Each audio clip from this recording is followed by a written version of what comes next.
हम फीमेल्स को भगवान ने सब कुछ एक्स्ट्रा दिया, एक्स्ट्रा प्यार, एक्स्ट्रा केयर, एक्स्ट्रा रिस्पॉन्सिबिलिटी और एक एक्स्ट्रा ऑर्गन, जिसकी आज हम इस सीरीज़ में चर्चा करने वाले हैं, जो हमने डेडिकेट किए स्पेशली महिलाओं को मार्च के महीने में। नमस्कार दोस्तों, मैं डॉक्टर मेघना शेखावत, आयुर्वेदिक डॉक्टर और पंचकर्म स्पेशलिस्ट। आजकल मेरे क्लिनिक पे जो महिलाएं अक्सर आती हैं या टीनेजर गर्ल्स आती हैं कि मैम मुझे PCOS या फिर PCOD है।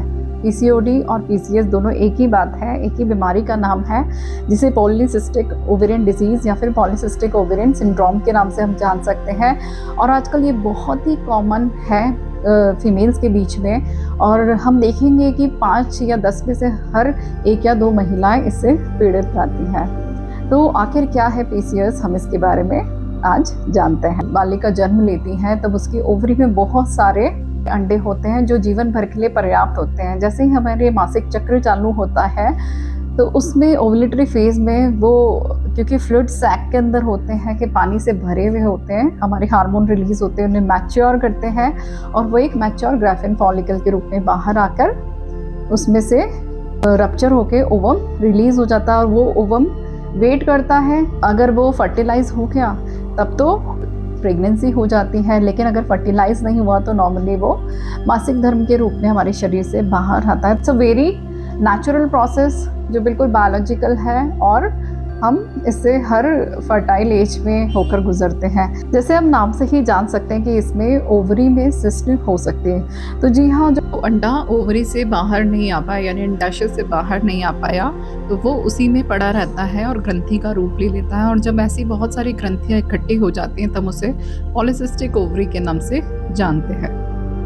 फॉलिकल स्टिमुलेटिंग हार्मोन और ल्यूटिनाइजिंग हार्मोन इसे हेल्प करते हैं प्रोसेस को पूरा होने में। पिट्यूटरी ग्लैंड जो हमारे दिमाग के निचले हिस्से में होता है वो इस चीज़ को कंट्रोल करता है, पूरी प्रोसेस को, और हार्मोन रिलीज करता है। किसी भी रीज़न की वजह से अगर इसमें कुछ डिस्टर्बेंस होता है तो हमारे हार्मोन लेवल बढ़ जाते हैं और कहीं ना कहीं कई बार पैंक्रियास से इंसुलिन हार्मोन भी एक्स्ट्रा रिलीज होने लग जाता है और हमारे एंड्रोजन हार्मोन्स, टेस्टोस्टेरोन हार्मोन भी एक्स्ट्रा डेवलप होने लग जाते हैं। तो ओवरऑल ये हार्मोन की वजह से सारा डिस्टर्बेंस हो जाता है। अगर मैं आयुर्वेद की बात करूँ तो इसमें मुख्यतः वात पित्त कफ का इम्बैलेंस हो जाता है।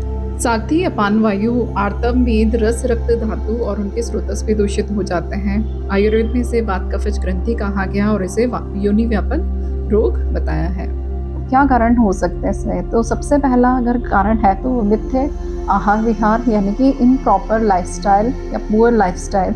The second basic reason is absence of menses यानी कि आर्तवशीलता या आर्तव का नहीं आना। थर्ड रीज़न इज बीज दोष यानी कि जेनेटिक डिसऑर्डर की वजह से आपको PC हो सकता है। And fourth one is the unknown factor जो हमें कई बार डायग्नोस भी नहीं कर पाते हैं। अगर हम साइंस एंड सिम्टम्स की बात करें तो अनवांटेड वेट गेन, अचानक से वजन बढ़ना शुरू हो जाता है, पीरियड्स आना बंद हो जाते हैं या 2 महीने तक नहीं आते, उससे लंबा टाइम पीरियड हो सकता है, या फिर जो हमारा नॉर्मल पीरियड था 21 से 35 डेज में उससे भी वो ज़्यादा प्रोलॉन्ग हो सकता है। तो ये भी देखा जा सकता है। साथ ही जो पेड़ों के नीचे का हिस्सा यानी पेट के निचला हिस्सा वो भी बढ़ने लग जाता है। अनवांछित फेशियल हेयर्स और बॉडी हेयर्स डेवलप होने लग जाते हैं, में जैसे कहा जाता है। चेहरे पर मुहासे, एक्ने हो जाते हैं। मेल पैटर्न बॉल्डनेस, आगे का हमारा हेयर्स का हिस्सा होता है वो थोड़ा सा दिखाई देने लग जाता है, स्कैल्प दिखाई देने लग जाती है, बाल पतले हो जाते हैं, झड़ने लग जाते हैं, मूड स्विंग्स होती है, नींद नहीं आती है। क्लिनिकल लेवल पे हमारा टेस्ट रहता है कि इनमें से कुछ भी सिम्टम्स आप में 2 से ज़्यादा मिल रहा है तो इट मीन्स कि आपको PCOS है।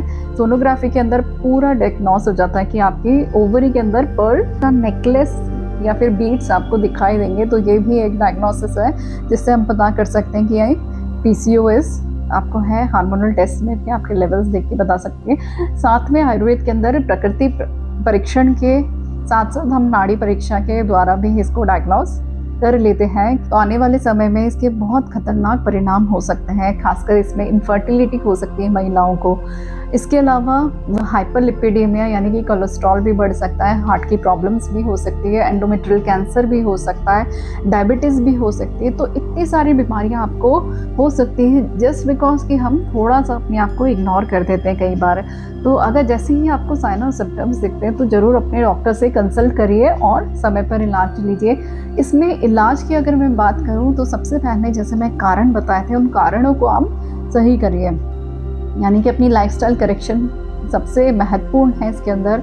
कोशिश करिए कि अपनी दिनचर्या को आप मेंटेन करें। दिनचर्या के अंदर आपके सोने, खाने का रूटीन, आपका जो एक्सरसाइज़ है वो आता है, साथ में आपका पूरे दिन की फ़िज़िकल एक्टिविटी आती है। कुछ लोग काफ़ी सिटिंग पोजीशन में रहते हैं बहुत समय तक, या फिर बहुत देर तक जागते हैं, जल्दी नहीं उठ पाते, एक्सरसाइज़ उनकी लाइफ़ का पार्ट नहीं होता है, खाने में जंक फूड्स लेते हैं। तो अगर ये इस तरह की लाइफ़स्टाइल नाइट पार्टीज़ में हम जाते हैं, तो अगर इस तरह की लाइफ़स्टाइल है तो डेफ़िनेटली आप पीसीओएस के शिकार हो सकते हैं। तो इसमें बहुत ही महत्वपूर्ण है कि सबसे पहले आप सोने का, उठने का रूटीन अपना करेक्ट कीजिए। साथ में कोशिश कीजिए ज़्यादा से ज़्यादा पानी आप पीजिए, 3 से 5 लीटर का वाटर इंटेक आपका होना चाहिए। डाइटरी फूड्स आप अपनी डाइट में शामिल कीजिए, जिसमें सीज़नल फल और सब्जियां होते हैं, उसमें कोशिश कीजिए बटर मिल्क आप ले सकें। और मिलेट्स का प्रयोग कीजिए जो बहुत ही बेनिफिशियल होते हैं, फाइबर रिच होते हैं और आपके लिए कंप्लीट डाइट का काम करते हैं। अलग अलग आप इसमें दालें ले सकते हैं, मूंग दाल इसमें प्रेफर की जाती है। काले तिल का प्रयोग इसमें उपयोगी बताया है।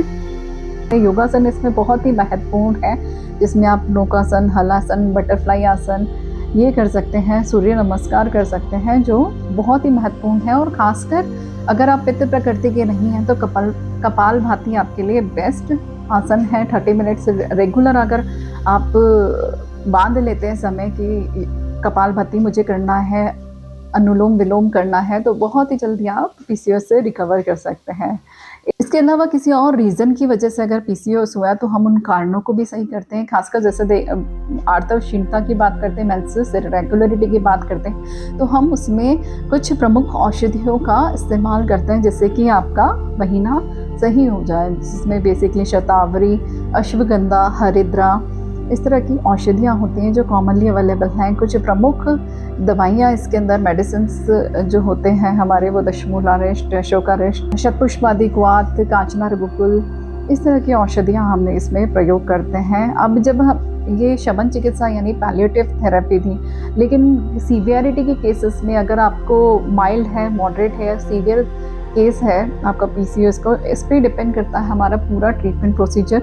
अगर सीवियरिटी में है और आप फर्टाइल स्टेज पे भी हैं तो हम प्रेफर करते हैं कि आप पंचकर्म कराएं, या कोई टीनेजर गर्ल है तो भी उसे सजेस्ट करते हैं पंचकर्म कराएं, जिसमें हम वमन, विरेचन, नस्य और बस्ती का उपयोग करते हैं। कुछ सीवियर केसेस में जहाँ पे महिला फर्टाइल स्टेज में है, हम वहाँ पे उत्तर बस्ती यानी वेजाइनल डूश का प्रयोग करते हैं, जो काफ़ी इफेक्टिव रहता है और जल्दी से जल्दी महिला इसमें क्योर हो जाती हैं और वो कंसीव भी कर सकती हैं। तो इस तरह का ये प्रोटोकॉल होता है, प्रोसीजर होता है, जो हम पीसीओएस में कॉमनली निर्धारित करते हैं। अलग अलग पेशेंट्स में उसकी कंडीशन देखते हुए, उसकी एज देखते हुए और उसकी प्रकृति का निरीक्षण करते हुए हम पीसीओएस का इलाज करते हैं। अगर आपको भी ऐसी ही कुछ परेशानी है और उसका समाधान आप चाहते हैं तो ज़रूर हमसे संपर्क कीजिए और दिए गए नंबर पर अपना अपॉइंटमेंट बुक कराइए। साथ ही आज तक आपने अगर हमारा चैनल सब्सक्राइब नहीं किया तो उसे ज़रूर सब्सक्राइब कीजिए।